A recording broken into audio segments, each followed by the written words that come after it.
Hello दोस्तों। तो कैसे हैं आप सब? आशा करता हूँ हमेशा की तरह बहुत ही अच्छे होंगे। तो पर्सनालिटीज के इस सीरीज में आज जो पर्सनालिटी की हम बात कर रहे हैं वो हमारी पिछली वॉकिंग पर्सनालिटी से बिल्कुल ही डिफरेंट है। ये है एक रोबस्ट, जो हेवी बॉडी लोग कैरी करते हैं, जैसे आपके स्ट्रॉन्गमैन्स हैं या बॉडी बिल्डर्स हैं। इस तरह की जो फिजिक कैरी करते हैं, तो अगर हमारा कैरेक्टर, या अगर हम यूं कहें कि अगर हमारे वॉक में एक इस तरह की कैरेक्टराइजेशन की जरूरत है, तो आइए देखते हैं कि हम इस तरह का स्पेसिफिक वॉक, एक बेसिक वॉक साइकिल, जो जैसा कि मैंने आपको अपने वॉक साइकिल के फर्स्ट सेशन में बताया था, जिसका लिंक हमने आई बटन में यहाँ डाल दिया है। सो उस बेसिक वॉक से हम एक रोबस्ट वॉक को किस तरह से क्रिएट कर सकते हैं।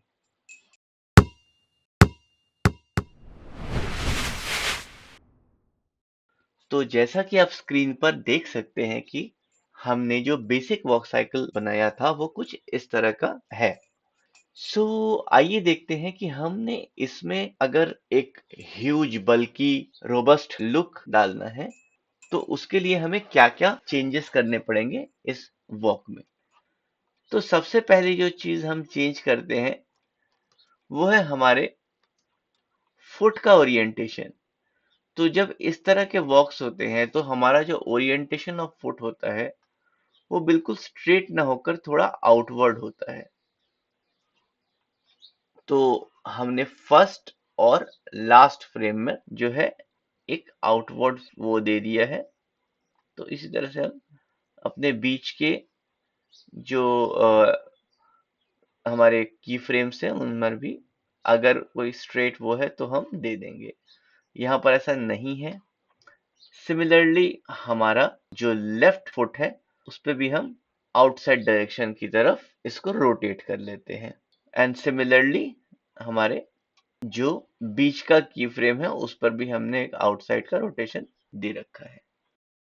अब क्योंकि जो हमारे फुट का ओरिएंटेशन है वो आउटसाइड डायरेक्शन में है, तो सिमिलरली हमारा जो नी का डायरेक्शन है, जो हमारे घुटनों का डायरेक्शन है, वो भी हल्का सा आउटवर्ड डायरेक्शन में ही होगा।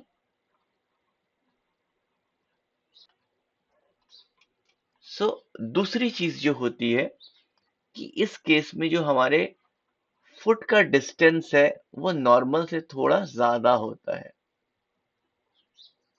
थोड़ा ज्यादा। तो आपने इसे बहुत ज्यादा नहीं करना है, ये चीज ध्यान रखनी है। सिमिलरली यहां पर भी आपने इसको थोड़ा सा ज्यादा कर दिया।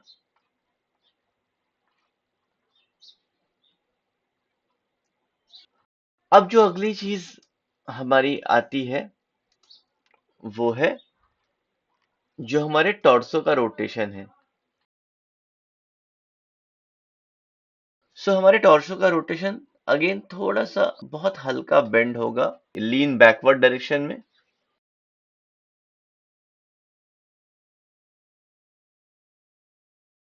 ताकि वो राउडीनेस आ जाए।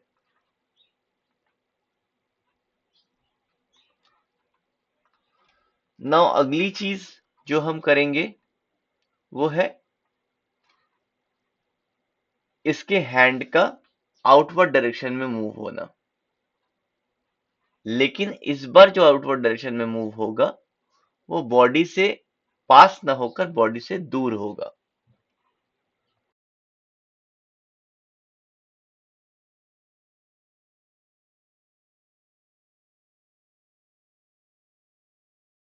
Similarly with this hand also, तो ये आउटवर्ड डायरेक्शन में होगा और बाहर की तरफ होगा।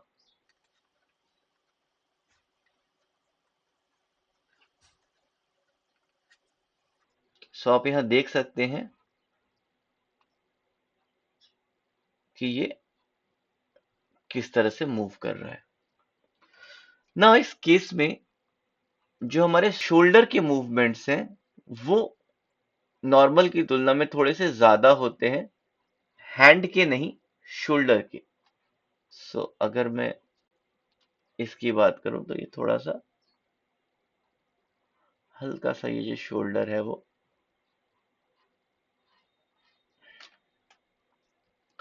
ऐसा इसलिए होता है कि मोस्टली जो रोबस्ट लुक है उसमें लोग अपने शोल्डर से डोमिनेट करने की कोशिश करते हैं, जो हमारा बॉडी है उसको, या सामने वाले पर जो हम एक इमेज डालना चाहते हैं अपने हेवीनेस की, वो बेसिकली हम अपने शोल्डर्स को ब्रॉड दिखाकर करना चाहते हैं। सो आप यहाँ देख सकते हैं कि ये एक ब्रॉडनेस आया है। अब इसके शोल्डर में एक हल्का सा चेंज मैं ऐड करूंगा, वो है अपने ग्राफ एडिटर में आता हूं मैं, और यहाँ पे अगर मैं देखूं तो ये वाई रोटेशन की तरफ हमारा शोल्डर मूव कर रहा है। सो मैं यहाँ पर एक की फ्रेम ऐड करूंगा वाई रोटेशन में,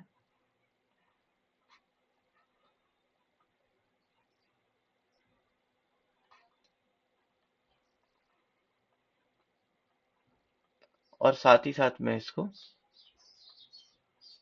थोड़ा सा, मैंने इसमें जो स्मूथनेस ऑफ द कर्व है वो इंक्रीज कर दिया है। सो आइए देखते हैं इससे क्या डिफरेंस आ रहा है। सो अगर आप इसका ओवरऑल फ्लो देखें इन दोनों शोल्डर्स में, तो आपको एक बहुत माइनर सा चेंज दिखेगा शिफ्टिंग ऑफ द वेट में। अगर आप यहाँ पर ध्यान से देखें तो शोल्डर में जो वेट शिफ्ट हो रहा है, जो राइट शोल्डर में है उसमें थोड़ा सा ठहराव है, बट लेफ्ट शोल्डर में वो ठहराव थोड़ा कम है। सो ये लेफ्ट शोल्डर में भी हम सेम चीज को ऐड कर लेते हैं, again with a Y rotation.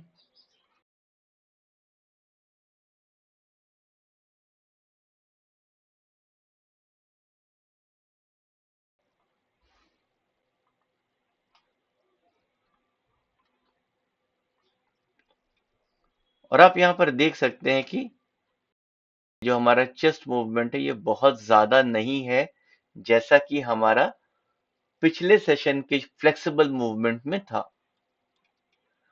अगली चीज जो कि हमारा है हेड, इसका जो डायरेक्शन है वो थोड़ा सा अपवर्ड डायरेक्शन में होगा, जो इसके मोर कॉन्फिडेंस को शो कर रहा है।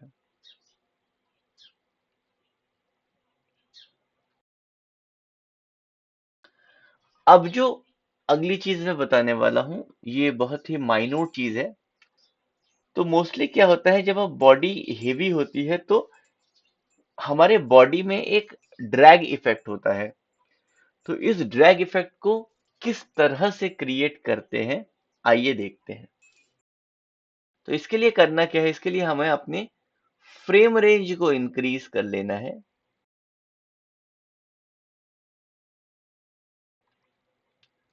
और हमने ऑल्ट 2 दबाकर हमने अपना जो पॉलीगन था उनको ऑफ कर लिया है, और हमने सिलेक्ट कर लिया है सिर्फ अपने कंट्रोलर्स को। और यहाँ पर आप देख सकते हैं कि 13 फ्रेम तक हमारा एक पैर का जो फुटस्टेप है वो कैरी हो रहा है, और 13 टू 25 हमारे दूसरे पैर का। तो यहाँ पर हम इन दोनों में से किसी भी एक जो हमारा फुटस्टेप है उसको हम, उसके सभी कंट्रोलर्स को हम सिलेक्ट कर लेते हैं, और करीब इसे हम 2-3 फ्रेम इंक्रीज कर देते हैं। तो ये भी 29 तक है, तो मैं मान के चलता हूं कि जो हमारा एनिमेशन होगा वो 28 फ्रेम का होगा। So now when you see, सो यहाँ पर हमने एक ठहराव के साथ एक बॉडी में ड्रैग ऐड कर दिया है, तो जिसके थ्रू जो हमारा बॉडी का जो हेवीनेस है, ये थोड़ा सा आप देख सकते हैं कि इंक्रीज हो गया है। एक चीज और मैं ऐड करूंगा कि मोस्टली इस तरह के लोग जो है वो हाथ को काफी स्ट्रेट नहीं करते। तो अगर आप यहाँ पर देखो तो ये this is our Y rotation. So हमने करना क्या है, वापस से इसमें जाना है अपने वाई रोटेशन में, और हमने इसको थोड़ा सा रोटेट कर लेना है नीचे की तरफ, ताकि जो हमारे हैंड का जो मूवमेंट है वो बेसिकली बहुत ज्यादा स्ट्रेट ना होकर थोड़ा सा रोटेटेड हो, जैसा कि मोस्टली बॉडी बिल्डर्स कहें या जो हेवी बॉडी कैरी करते हैं ऐसे लोग जिस तरह से अपने हैंड के या कहें आर्म के पोस्चर को रखते हैं। सो अगेन हमने इसमें सिर्फ वाई रोटेशन को सिलेक्ट करना है और थोड़ा हम नीचे आ जाते हैं।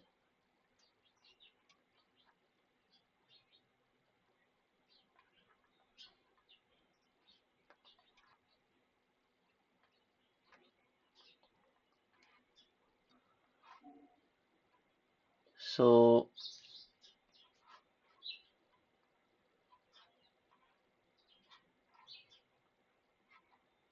यहाँ पर एक छोटा सा ग्लिच है। हमने क्या करना है, ये एक्स डायरेक्शन का है तो हम यहाँ पर इसे डिलीट कर देते हैं। मुझे यहाँ पर भी कुछ ऐसा ग्लिच फील हो रहा है। यस, यहाँ पर भी एक ग्लिच है। सो द सेम की विल बी हियर इटसेल्फ।